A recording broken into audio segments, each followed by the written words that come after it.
Pai, em nome do Teu Filho, quero Te pedir, Senhor, que aquieta o meu coração, dá o Teu descanso, livra da ansiedade, dos medos, Senhor, do temor, não do temor em relação ao Senhor, mas desse medo humano e pelo qual, pelo Teu amor, nós podemos lançá-lo fora. Senhor, sempre que nós nos propomos a tratar da Sua palavra, nunca é demais reconhecer que dependemos totalmente da ação do Teu Espírito. É impossível para o homem crer no Senhor se o Senhor não revelar. Sabemos que cada um de nós é responsável, sim, mas sem a Sua revelação é impossível nós crermos. Esse momento, a Tua palavra está nas Tuas mãos, o Senhor governa esse universo e nós podemos descansar na Tua soberania. Fala conosco pela Tua palavra, no nome do Teu Filho Jesus. Amém. Nós vamos tratar deste tema que está aí hoje e que a Karen comentou, e graças a Deus tão bem, sobre o que nós estamos fazendo aqui, qual que é o propósito, o significado, o sentido da vida. E nós, quando fizemos uma chamadinha para mandar os e-mails e convidar algumas pessoas, colocamos lá, ainda que estudar, trabalhar, formar uma família, ter momentos de lazer e de prazer também, entre outras ações, sejam importantes, nenhuma delas explica o significado dessa vida. E é por isso, como ela falou, nós nos perguntamos volta e meia, o que nós estamos fazendo aqui, ou qual é o sentido e o significado da vida. Eu me lembro um tempo atrás, eu vi, e eu creio que vocês viram também, uma reportagem que falou desse ônibus que circula em Londres, e que interessante que essa propaganda ela é encabeçada por um homem que a gente já falou algumas vezes, chama Richard Dawkins, que é um cientista muito respeitado no mundo todo, ele é mais respeitado não pela ciência, mas sim pela posição totalmente contrária ao Deus da palavra. E esse projeto chama-se o projeto do ônibus ateu. Começou quando uma escritora de comédias inglesa, Ariane Sharin, viu um anúncio em um ônibus de Londres com um verso bíblico: quando o Filho do Homem vier, encontrará fé na terra? E que pergunta é essa feita pelo próprio Senhor Jesus? Ao entrar no site descrito abaixo da citação, Sharin aprendeu que, como uma não cristã, ela estaria condenada à separação eterna de Deus e, por consequência, passaria toda a eternidade em tormento no inferno. Com isso, ela se revoltou, buscou alguns correligionários e fez essa propaganda. Já que tem gente falando do Deus da Bíblia, vamos falar contra ele. E aí, pensando nisso, e eu me imaginando qual é o propósito de viver essa vida sem Deus, como é que dá para encontrar significado na vida sem algo além do que a gente vê aqui? Comecei a meditar um pouco nisso, lembrei de Salomão, que é uma referência para nós vermos na palavra, que há alguns anos atrás a ciência questionava a existência de Salomão, dizendo que ele jamais havia existido, que isso era mais um mito da Bíblia, até que alguns arqueólogos encontraram algumas comprovações de que aquele homem realmente existiu e de que ele fala de que tudo na vida é sem significado. E eu pensei também em alguns exemplos de algumas pessoas que eu gostaria de mencionar. Os nomes são fictícios, mas as suas vidas não. E elas, cada uma delas com a sua vida, mostra o sentido, o significado que elas dão para esta vida. Lucas nasceu em uma família pobre. Seus pais tiveram que dar duro para sustentar seus 10 filhos. Como consequência, Lucas pegou no batente cedo. Ensinado por seu pai, sempre foi muito trabalhador e se orgulhava disso. Sua mãe, católica, ensinou-lhe que deveria ir à missa e que se havia nascido católico, deveria morrer católico. Com estas bases, ele venceu na vida. De todos os irmãos, Lucas foi o que mais prosperou. Casou-se, teve filhos e construiu um belo patrimônio. Seu casamento não é, digamos, um modelo. Contudo, sua religião não permite que ele o dissolva. Mesmo beirando os 70 anos, com alguns netos, ainda trabalha. Como típico brasileiro, seu hobby é assistir futebol na TV. De domingo a domingo, não importa o time, nem o campeonato. Lucas sempre faz as suas orações pela manhã e dessa forma vai levando a vida. Lucas é um religioso não praticante. Beatriz vem de um lar promissor. Seus pais, médicos e PhDs, sempre deram tudo que ela precisou. Apesar de nunca ter participado de nenhuma religião, graças a Deus, sua vida foi quase sempre tranquila. Casou-se cedo, mas acabou também cedo divorciando-se. Casou-se de novo. Um de seus 2 filhos já é adolescente. Beatriz está na faixa dos 40. Até hoje, com exceção para alguns convites a casamentos, continua não frequentando igreja. Nem ela, nem seus pais. Sua alegria é sair com os amigos e viajar. Estas são as motivações da sua vida. Beatriz é uma agnóstica. No sentido popular, o agnóstico é alguém que não acredita nem descrê na possibilidade de existência de um Deus. Ana tem 4 filhos, é líder nos trabalhos de sua igreja. Seus pais sempre participaram regularmente da mesma igreja e de suas atividades. Como não poderia deixar de ser também, houve um tempo em sua juventude que ela não esteve muito aí para a sua religião. Contudo, depois de casada, voltou a se envolver e hoje é uma das referências religiosas em sua cidade. Ana ama a sua crença e, segundo ela, não a deixa por nada. Ana é uma pessoa bastante religiosa. Priscila vem de um país que já teve papel importante na história da igreja. Hoje, entretanto, a maioria das igrejas lá fechou, tornaram-se lojas ou museus. Priscila aprendeu na escola que a fé não se aplica aos nossos dias, pois hoje temos a ciência. Ela é jovem, tem apenas 18 anos e gosta de viajar para outros países. No momento, este é o seu objetivo na vida.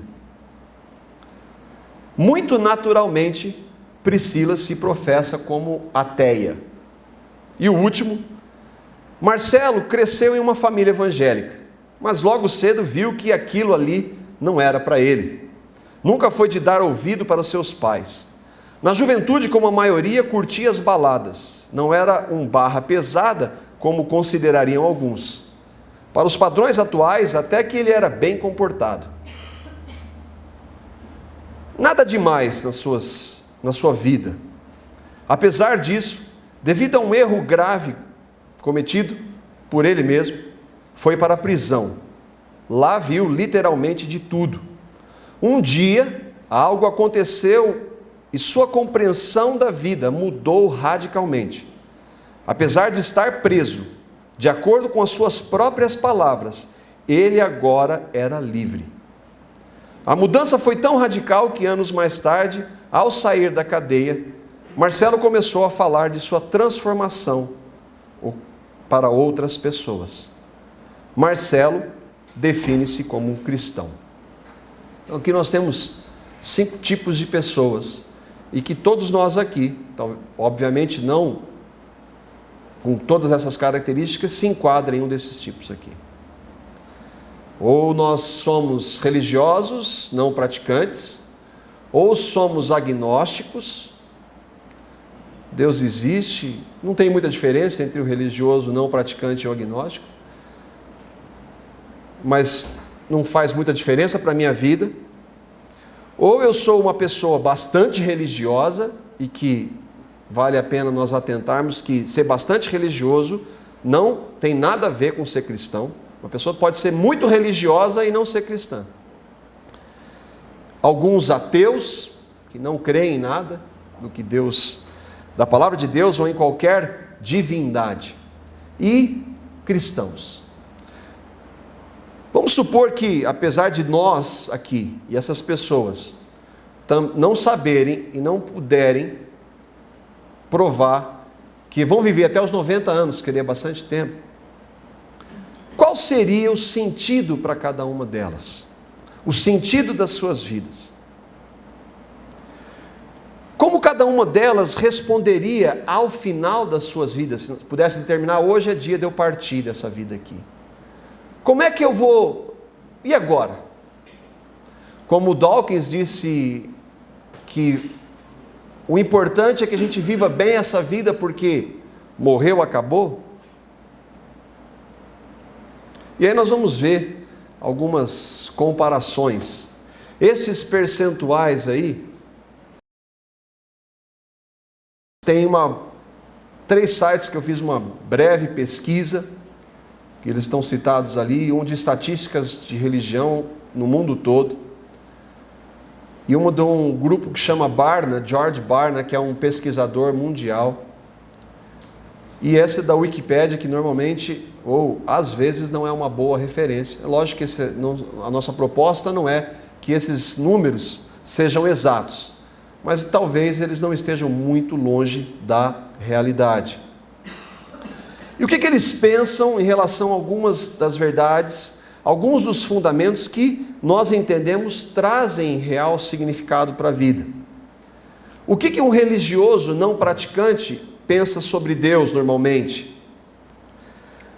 Ou o que ele pensa a respeito dele mesmo, vida após a morte e salvação? O que cada um desses, e que cada um de nós vai se encaixar em uma ou outra dessas figuras aqui, vai e pensa da vida e do que é importante para a vida.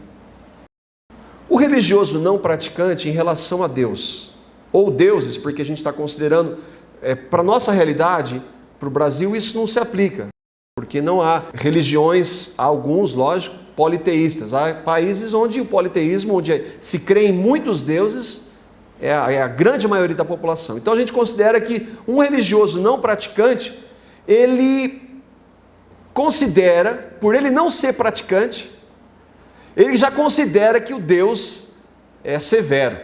Porque ele sabe da situação dele, ele sabe que deveria, entre aspas, ser mais religioso.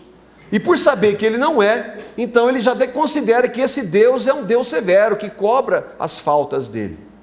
Em relação a ele mesmo, o que ele pensa? Ele não sabe se é um ser criado por Deus ou fruto da evolução. Porque hoje o ensino sobre a evolução, que é uma teoria e que é uma mentira do inferno, e que é jogada cada vez mais na mente das pessoas, nos leva a questionar, inclusive para muitos cristãos, será que é verdade mesmo que Deus criou o universo em 6 dias e descansou no 7? Não é possível, porque a ciência prova que tudo que existe hoje tem milhões ou bilhões de anos. Como é que vai crer em Adão e Eva? Então, o religioso não praticante, muito influenciado pelo ensino secular, ele não sabe, ele não tem muita certeza se ele foi criado por um Deus, algum Deus o criou, ou se ele é fruto da evolução que ele aprendeu na escola. Vida após a morte, o que ele pensa? Existe algo, mas não sabe exatamente o que. Sabe que existe alguma coisa, mas não sabe o que acontece depois dessa vida aqui. A salvação, e aqui nós vamos ver nos próximos 4, com exceção do ateu, apesar dele saber disso também e negar, todos eles vão se identificar com esse ponto. apesar de não saber exatamente como uma pessoa pode ser salva, ou seja, o que vai acontecer com ela depois, ela acha que depende do que se faz nessa vida. Ou seja, eu fiz algumas coisas boas, eu sei que eu fiz coisas más, mas eu fiz algumas coisas boas. Então, esse ser, ou esse Deus, que acho que se ele existe, eu não sei, ele vai considerar isso o dia que eu partir dessa vida. E deixa para pensar isso só depois. O agnóstico, sem religião, não é possível definir quem é Deus. É impossível, porque nós temos, segundo desses sites, por exemplo, mais de 4.200 religiões. E muitas variações dentre elas. Então, como é que eu posso dizer, o hindu que crê em vários deuses, como é que o Deus dele não é o mesmo que o meu Deus? O Deus da Bíblia? Ou que o islamismo, que tem um Deus que se chama Allah, não é o mesmo Deus Jeová dos cristãos? E que Jesus, será que... Então ele não sabe. Justamente por ter tanta variação de opinião, ele sabe, deve existir um Deus, mas é impossível definir quem ele é. Uma grande figura que pensava assim era Einstein. Ele sabia que existia um Deus, mas não era possível conhecê-lo. Quem eu sou? Aí ele não tem dúvida disso aí, porque ele já desconsidera a religião em muitos pontos, então ele é um fruto da evolução. Ele é um ser que evoluiu para chegar no estágio que ele está hoje. O que acontece após a morte? Não sabe. Não sabe, ele tem convicção de que ele não sabe. E a salvação? Não sabe também. Provavelmente depende do que se faz. Não é possível saber quem é Deus. Mas quando eu morrer, eu vou partir para um outro estágio, então o que eu fiz aqui, eu creio que esse ser superior vai levar em consideração. O muito religioso, Deus ou os deuses, isso é característico dos religiosos. Deus é severo. Ele é muito mais severo. No islamismo, por exemplo, Deus jamais pode ser pai. E a figura do islamismo é um Deus que pune o pecador. E eles não sabem, por ter que cumprir vários mandamentos, não sabem quanto que eles conseguem cumprir e se eles vão estar na presença desse Deus, porque ele é um Deus que cobra, é um Deus severo. E as pessoas religiosas, elas são, por consequência, muito severas consigo mesmas. Quem eu sou? Não tem dúvida. Deus me criou. Eu sou um ser criado por Deus. Vida após a morte. O que acontece?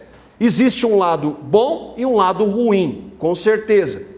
Algumas diferenças entre esses religiosos, mas eles sabem que existe um lugar ruim e um lugar bom. Como é que eu vou para o bom ou para o ruim? Mais uma vez, depende do que se faz nessa vida.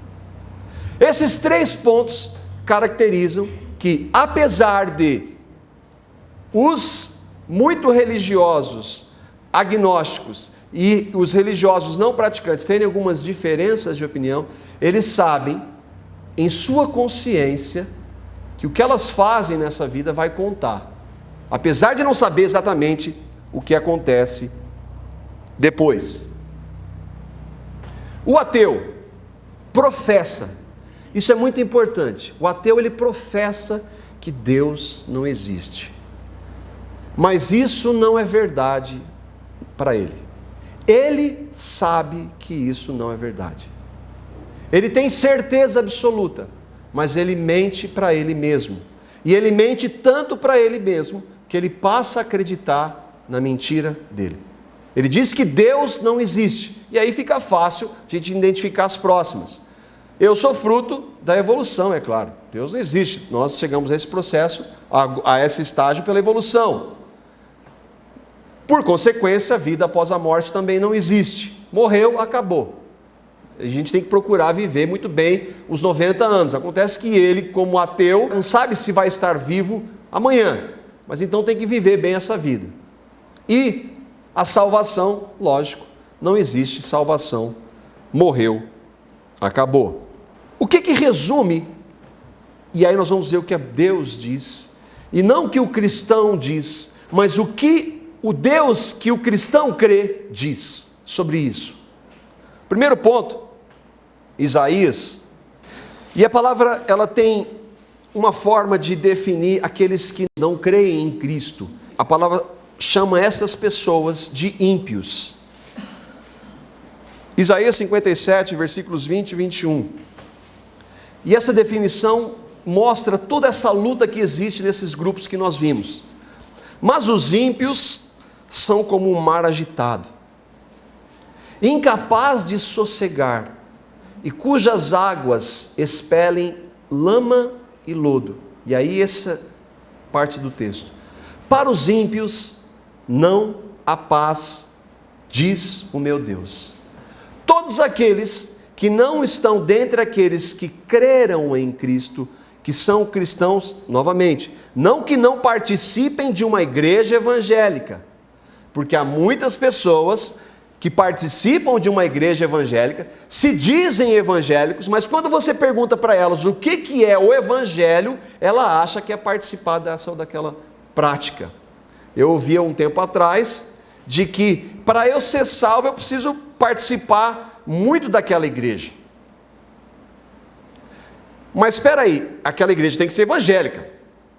Só que quando eu olho para a palavra de Deus e nós vamos ver, o evangelho não tem nada a ver com fazer ou deixar de fazer algo. Não é vir a essa ou aquela reunião, sentar todo domingo no banco, ouvir e procurar viver com as suas práticas durante a semana o melhor possível para tentar agradar a Deus. Isso não tem nada a ver com o evangelho. Isso é religião. O que essa palavra ímpio significa? Que é o contrário de piedade. Piedade não é ter compaixão daquele que sofre no sentido bíblico. Piedade é viver em temor ao Senhor. No dicionário você vai encontrar como esse sentido também, mas no contexto bíblico, o ser piedoso é alguém que vive num relacionamento de intimidade com o Senhor, que tem temor ao Senhor, que vive em reverência a Ele e que por consequência o conhece. Um ímpio não pode ser alguém piedoso. Ele é ímpio. Agora, isso se aplica só àqueles grupos que nós mostramos? Não. Se aplica a todo ser humano que já pisou sobre a face da terra. E a palavra vai mostrar isso. Nós vamos ler. Salmo 51, versículo 5. Porque todos nós nascemos ímpios. Lembra do caso do Marcelo, que cresceu numa igreja evangélica, participou, mas um dia ele disse, eu não quero mais viver isso, e foi viver a vida dele. Ele, apesar de estar numa igreja, ele era um ímpio, e aí houve um momento na vida dele que ocorreu uma transformação, e ele então deixou de ser ímpio, porque ímpio, olha o que a palavra diz, e esse é um homem que escreve isso e que a Bíblia o chama um homem segundo o coração de Deus. E ele vai dizer, sei que eu sou pecador desde que eu nasci. Sim, desde que me concebeu a minha mãe. Outro texto diz, corrompem-se os ímpios desde a madre, desde que nascem, andam errados, proferindo mentiras. Todo ser humano nasce ímpio, nasce separado de Deus, nasce sem a piedade de Deus, mesmo participando de uma igreja evangélica. Por isso que dentre aqueles grupos lá, há religiosos não praticantes evangélicos, há religiosos muito praticantes evangélicos, mas que nunca creram no evangelho. E hoje então, isso tem de penca.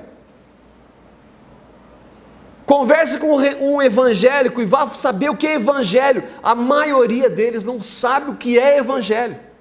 Vai sempre associar o ser evangélico a algum tipo de prática e não ao que ele crê.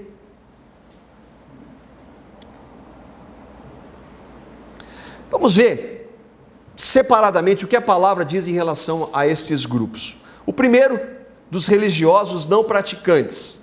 Porque, de alguma forma, todo mundo sabe que naquele dia Deus deve considerar alguma coisinha que eu fiz. Não é possível.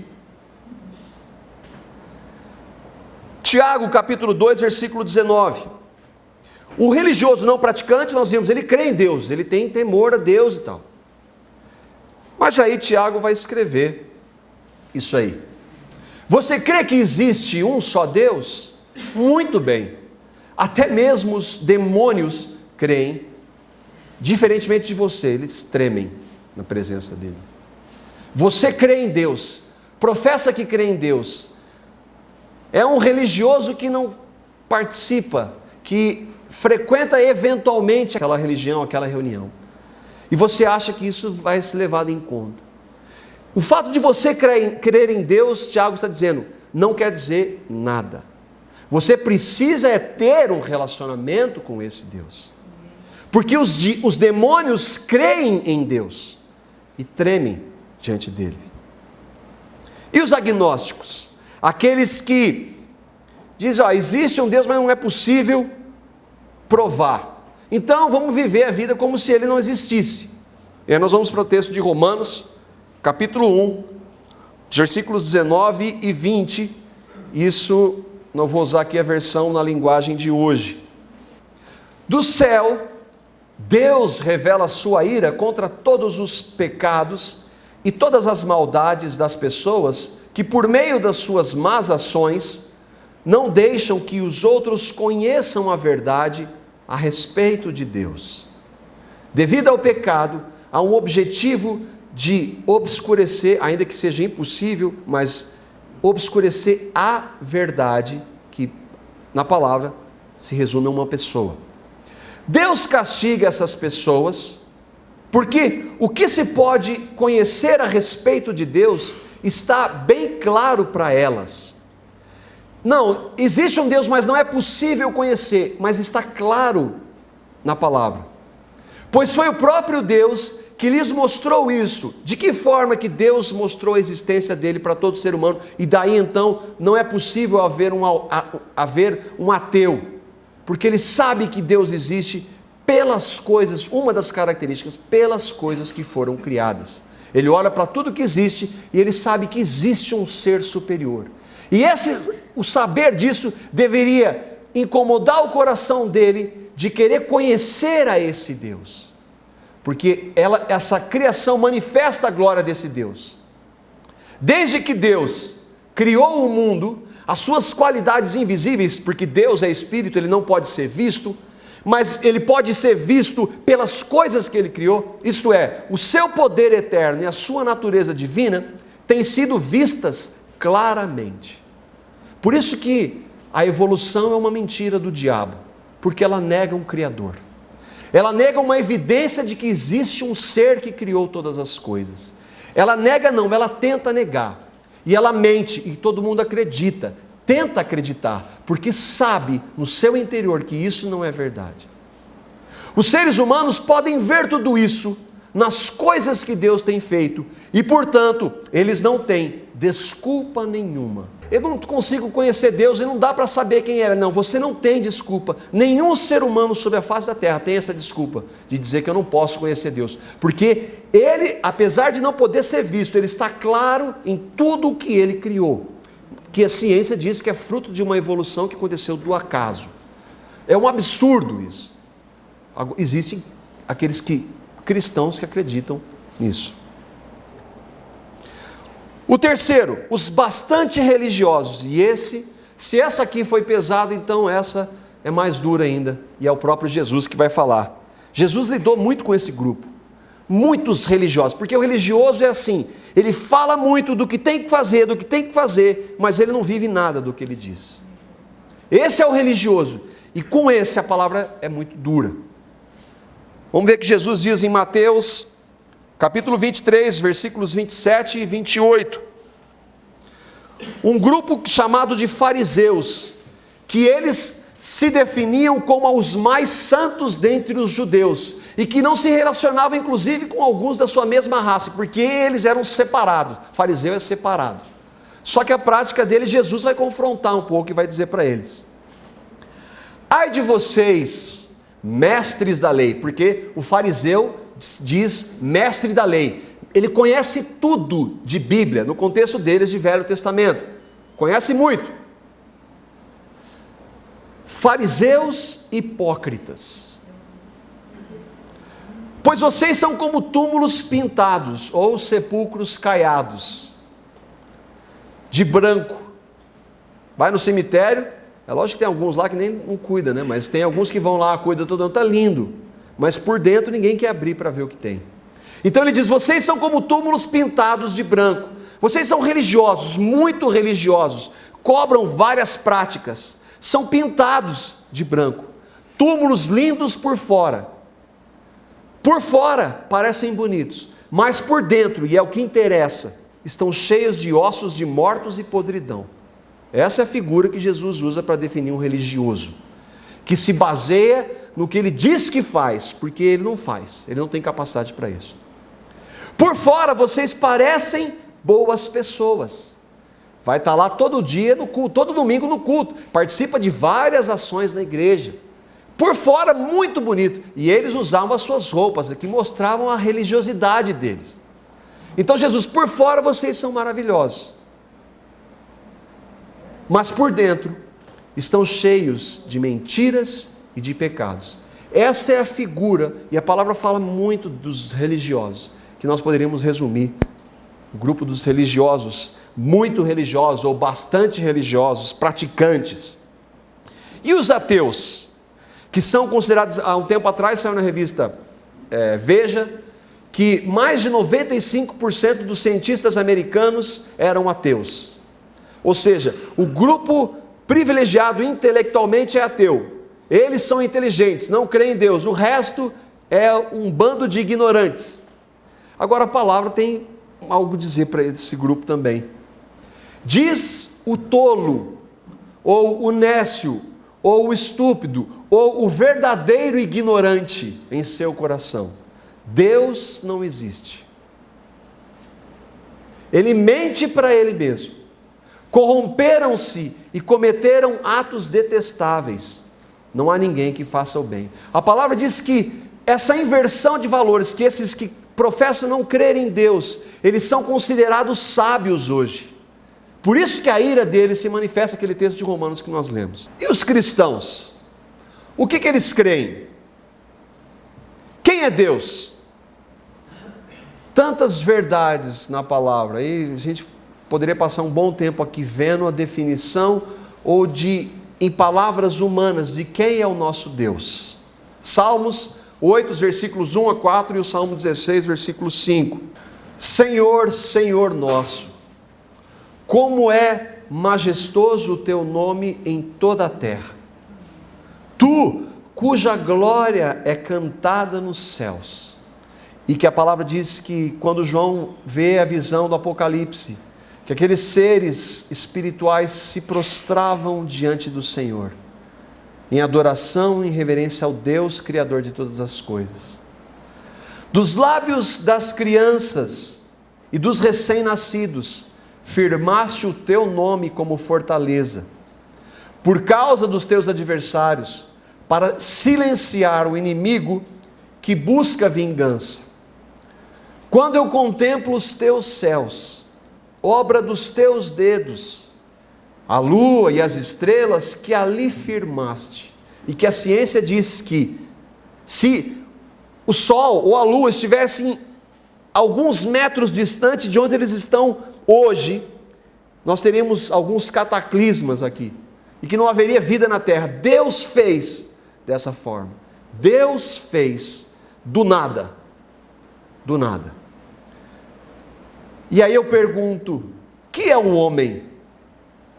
Quem é esse homem que nega a sua existência, que não quer saber do Senhor, para que com Ele te importes? E nós vamos ver que Ele se importa. E o Filho do Homem, para que com Ele te preocupes? Esse é o Deus Criador de todas as coisas. Salmo 116. O Senhor é misericordioso e justo. O nosso Deus é compassivo. A ênfase dele, que apesar de o mundo não o querer, ele é rico em misericórdia. Ele tem prazer em perdoar esses que não o querem. Ele tem prazer. Mas ele é justo. Por esses que não o querem e que morrerão não crendo, ele estabelece a sua justiça. estabeleceu a justiça dele em Cristo, para que aqueles que creram nele tenham recebido essa misericórdia do Senhor. Quem eu sou? Fruto da evolução? Apesar de nós nascermos em pecado, porque um dia o pecado entrou na humanidade, pelo homem, nós não somos frutos do pecado. Salmo 139, versículos 13 e 16. Tu criaste o íntimo do meu ser e me teceste no ventre da minha mãe. Por isso que os cristãos devem se posicionar contra o aborto, por exemplo. Porque ali Deus gerou uma vida e nós não podemos tirá-la em circunstância nenhuma. Eu te louvo porque me fizeste de modo especial e admirável. Por isso que a ciência, quando olha para alguns órgãos do corpo humano, vê a complexidade daquilo e não consegue negar que há alguém que fez aquilo. Não é possível tudo aquilo ter surgido do nada, por acaso, sem propósito. Tuas obras são maravilhosas, disso tenho plena certeza. Meus ossos não estavam escondidos de ti, quando em secreto fui formado, e entretecido como nas profundezas da terra. Os teus olhos viram o meu embrião. Todos os dias determinados para mim foram escritos no teu livro, antes de qualquer deles existir. É sensacional nós vemos isso.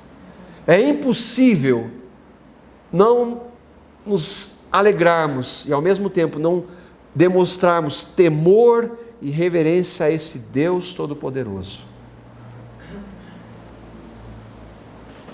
Terceiro ponto, vida após a morte. O que os cristãos creem? Apocalipse 20, 12 a 15. Aqui é a visão que Jesus dá a João, o apóstolo, que escreve o último livro da Bíblia, o Apocalipse. E lá ele vê um dia que todo ser humano que já pisou sobre a face da terra, seja ateu, agnóstico, muito religioso, não religioso, ou cristão, vai estar diante dele. E lá ele diz que ele vi também os mortos. A vida acaba na morte? Não. Todos nós vamos estar frente a frente com esse Deus. Vi também os mortos, grandes e pequenos, tanto os poderosos, os grandes cientistas, as grandes mentes, como os mais ignorantes, na sua simplicidade, de pé, diante do trono, face a face com Cristo. E livros foram abertos. Outro livro foi aberto, o livro da vida. Olha que há livros e um livro. Os mortos foram julgados de acordo com o que tinham feito, segundo o que estava registrado nos livros. Por isso que todos nós, ainda que alguns neguem, sabem ou sabemos que o que nós fazemos nessa vida conta. E aí nós sabemos também que o nosso desempenho jamais vai poder agradar a um Deus, como nós vimos na palavra. É impossível. Ainda que os religiosos neguem essa realidade e tentem fazer, eles sabem que eles nunca vão poder atingir o padrão de Deus. Se eles morrerem nessa condição, tentando agradar a Deus, eles vão ser julgados de acordo com o que estava registrado nos livros, e a situação deles vai ser qual? Condenação. Mas lembra que há um outro livro aqui. O mar entregou os mortos que nele havia, pessoas que morreram em naufrágios, e a morte e o Hades, o lugar dos mortos, entregaram os mortos que neles havia. E cada ser humano, em todas as épocas, foi julgado de acordo com o que tinha feito. Por isso que nós vimos, Deus vai considerar o que eu fiz. Só que quando eu olho para a palavra dele, para esse Deus santo sem pecado, e olho para a minha vida, eu sei que eu sou um pecador e que eu não posso atingir o padrão dele. Então a morte e o Hades foram lançados no lago de fogo. O lago de fogo é a segunda morte, onde todos aqueles que não creram em Cristo estarão e passarão a eternidade, uma realidade muito dura. Se o nome de alguém não foi encontrado no livro da vida, nós vemos aqui uma possibilidade de nós não fazermos parte dessa realidade, de nós deixarmos de ser agnósticos, religiosos muito praticantes, ou religiosos não praticantes, ou ateus, e recebermos a Cristo, crendo no que Ele fez, e sermos feitos cristãos, crendo no que Cristo fez, para que então o nosso nome, pela graça, totalmente de graça, pelos méritos exclusivos de Cristo, possam ser escritos no livro da vida. Aí não vai importar o quão pecador eu fui, nada disso vai contar. Vai contar a justiça daquele que escreveu com o sangue dele, que perdoa os meus pecados, o meu nome no livro da vida. Se alguém não foi encontrado no livro da vida, este foi lançado no lago de fogo. Salvação. Como eu posso ter o meu nome então escrito no livro da vida? João capítulo 3, versículos 16 e 19, e Romanos 3, 19 e 24. Nós vimos lá que todo ser humano vai ser julgado pelo que estava escrito nos livros, ou que alguns vão ser julgados por seus nomes estarem escritos no livro da vida. O julgamento para aqueles que estão escritos no livro da vida é a partir de Cristo, e não do que eu faço ou deixo de fazer. Cristo cumpriu toda a lei, Ele nunca cometeu nenhum pecado, Ele então pode cumprir a lei. Por isso então Ele vem e cumpre a lei em meu lugar, por amor e totalmente de graça. Para isso eu creio nele. Deus não vai considerar os meus pecados, vai considerar o que Cristo fez por mim na sua morte e ressurreição. E aí o texto diz, por que Ele fez isso? Qual a razão de Deus ter feito isso? Porque Deus amou tanto o mundo, não o planeta, o universo, mas cada um dos seres humanos, cada um de nós que estamos aqui, que deu, olha a graça, por isso que é graça, o seu Filho unigênito. Para quê? Para que todo aquele que nele crer não pereça. Quando eu creio no que Cristo fez, na sua morte e ressurreição, crucificando o meu pecado, no sangue que Ele derramou, me purificando dos meus pecados, na sua ressurreição me dando uma vida nova, eu criei no Filho unigênito de Deus. E naquele momento, Deus escreveu o meu nome no livro da vida. E ninguém mais pode tirar. Nós cantamos no início, não há mais condenação para quem está em Cristo Jesus. Isso não é um cântico, isso é um texto da palavra. Aqueles que creem em Cristo, não há mais condenação. Por isso que aquele rapaz, o Marcelo, que estava na cadeia, e quando ele foi dar um testemunho no acampamento, ele fala assim, eu estava na cadeia, preso, mas eu era livre. Livre. Ele estava lá porque ele merecia. Ele fez por merecer estar lá. Mas um dia ele ouviu do Evangelho. O Evangelho é o que Cristo fez por nós. Não é o que eu faço para Deus, mas é o que Cristo fez. Um dia eu ouvi o Evangelho. Eu criei no que Cristo fez. E eu então fui salvo. E agora eu sou livre, ainda que preso aqui. E por isso que quando ele saiu, o desejo dele era falar do Cristo que o libertou na prisão para outras pessoas, porque todos nós precisamos de Cristo. Mas tenha a vida eterna. Deus enviou o seu Filho ao mundo não para condenar o mundo, o objetivo dele não era esse. Apesar de que muitos destes que se encaixam nesses grupos, ao ouvir o Evangelho, não vão receber. Mas eu e você não temos nada a ver com o que os outros vão pensar, ou que vão agir. Eu e você temos a oportunidade de receber o que Cristo fez por nós. Mas para que fosse salvo por meio dele, de quem? Do Filho dele, o Filho dele Jesus. Quem nele crê não é condenado, mas quem não crê já está condenado, por não crer no nome do Filho unigênito de Deus. Este é o julgamento, a luz veio ao mundo, Cristo é a luz do mundo, mas os homens tristemente amaram as trevas, e não a luz, porque as suas obras eram más. E o texto de Romanos. Para que tem então a lei, já que tem os mandamentos na palavra, para obedecer? Não. A lei serve para mostrar que eu e você somos pecadores. E ela nos aponta para aquele que pôde cumprir a lei, que é Cristo somente. Sabemos que tudo o que a lei diz, os mandamentos de Deus estão lá descritos para nós, o diz aqueles que estão debaixo dela. Todos estão debaixo da lei. Todos nós. Mesmo aqueles que não aceitam. Para quê? Para que toda boca se cale e não seja um hipócrita como um religioso que diz que faz, mas não faz, mas que a boca dele se cale e todo mundo esteja sob o juízo de Deus. Essa é a situação de todo ser humano. Ninguém escapa. A única forma de nós estarmos livres do juízo de Deus é o que está escrito aqui. Ninguém será declarado justo diante dele baseando-se na obediência à lei. Pois é mediante a lei que nos tornamos plenamente conscientes do pecado. Eu vejo que a lei diz que eu sou um pecador, e eu não posso mudar isso. Mas agora, esse é o estado de todo ser humano, é o meu e o seu, ainda que você não aceite. Mas agora, para mim e para você, há uma oportunidade.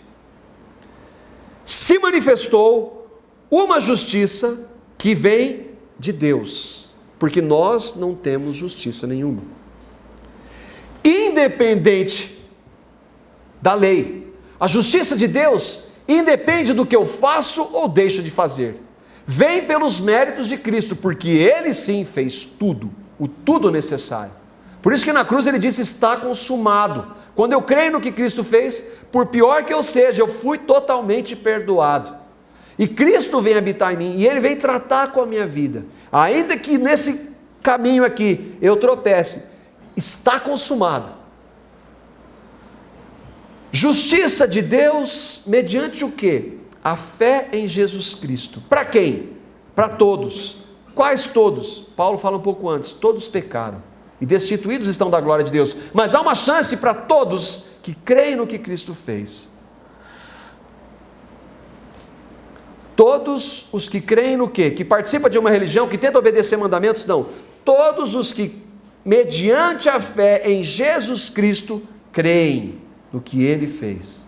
Não há distinção, pois todos pecaram, estão destituídos da glória de Deus, sendo justificados. Eu vou diante de Deus, Deus, eu tentei fazer isso, eu sei, eu não consegui, não dá para considerar, eu estou me justificando. Agora, Senhor Deus, eu sou um pecador, eu fui um pecador, mas um dia o Senhor me revelou teu Filho, e Ele me justifica diante do Senhor. Então, e quanto custa para mim? Nada, de graça. Para Ele custou a morte e ressurreição, o sangue derramado, mas para nós é de graça. Então eu sou justificado de graça, gratuitamente, por sua graça. Olha a ênfase, gratuitamente por sua graça, por meio da redenção que há em Cristo Jesus. Os cristãos não são os que participam dessa ou daquela religião. Os cristãos são aqueles que creem em Cristo. Aqueles que um dia creram em sua morte e ressurreição em Cristo, que o receberam como Salvador e Senhor, que nasceram de novo e que sabem que, apesar de terem um dia sido ímpios e que não têm paz, em Cristo e justificados pela graça, pela fé, nós agora temos paz com Deus. A questão é qual grupo que você está. Em qual grupo? Do religioso praticante? Não vai resolver nada. Do agnóstico, não dá para saber quem é Deus? Dá. Ele se revelou em Cristo. Do que diz que Deus não existe, você sabe que Deus existe. Todos nós sabemos, a palavra fala. E do religioso não praticante? Só crendo em Cristo. E Cristo não tem nada a ver com religião. Cristo é o Filho de Deus encarnado que veio para nos dar uma nova vida. E Ele já fez isso na sua morte e ressurreição. A nós basta crer. Basta dizer, meu Deus, eu sou um pecador, eu vejo isso pela sua palavra, eu vejo isso na minha vida. Eu sei que eu não posso mudar, Não posso nem tentar porque eu não vou conseguir atingir. Mas eu sei que o Senhor me ama e mandou seu Filho. E Ele sim atingiu o seu padrão na sua morte e ressurreição. Eu creio no que Cristo fez por mim. Quando eu creio nisso, eu tenho certeza absoluta de que eu fui salvo pelos méritos dele. Nosso desejo é de que, se você ainda não tem certeza, você ore e fale com ele. E eu gostaria de orar nesse momento. Meu Pai, nós louvamos o teu nome, Pai. Nós só podemos chamá-lo de Pai pelo que o teu Filho fez por nós. Nunca vai ser demais te louvar e te agradecer pelo teu tão maravilhoso amor manifesto no teu Filho, que sem pecado crucificou o nosso pecado no seu corpo santo, no sangue que ele derramou por nós, tão pecadores. Nos perdoa de todos os nossos pecados, ele é poderoso para isso. E na sua ressurreição, Jesus, 3 dias depois, nos deu uma nova vida. Uma vida com significado, com sentido, com todo sentido. Só o teu Filho Jesus pode dar a cada um de nós significado para essa vida. Sem o teu Filho não há sentido. Ó Pai, nós lançamos a tua palavra na esperança da ação do teu Espírito, que é que nos convence do pecado, da justiça e do juízo. Cremos que é da tua vontade que todos cheguem ao pleno conhecimento da verdade, que é o teu Filho. E que o Senhor não tem prazer na morte deste ímpio que não tem paz, mas que o Senhor antes quer que ele se converta e creia no que o teu Filho fez. Ó Pai, por misericórdia, pela ação do teu poderoso Espírito, revela Cristo para todos os que estão aqui, Senhor. Dá a eles uma nova vida. Dá a eles essa vida com significado e com uma paz que excede todo o entendimento, que homem nenhum pode dar, que sistema nenhum pode dar, que religião nenhuma pode dar. Por misericórdia, revela Cristo no coração de todos aqui, Senhor. Cremos na ação do teu Espírito, que a fé vem pelo ouvir e ouvir pela pregação de Cristo. Descansamos totalmente na tua ação. Ao Senhor seja dada honra e glória. Nós te amamos, Pai, te louvamos. Obrigado, Senhor Jesus, por ter vindo até nós e morrido a nossa morte. Obrigado ao Santo Espírito por nos ter revelado essa tão maravilhosa verdade. Nós te agradecemos no nome de Cristo Jesus. Amém.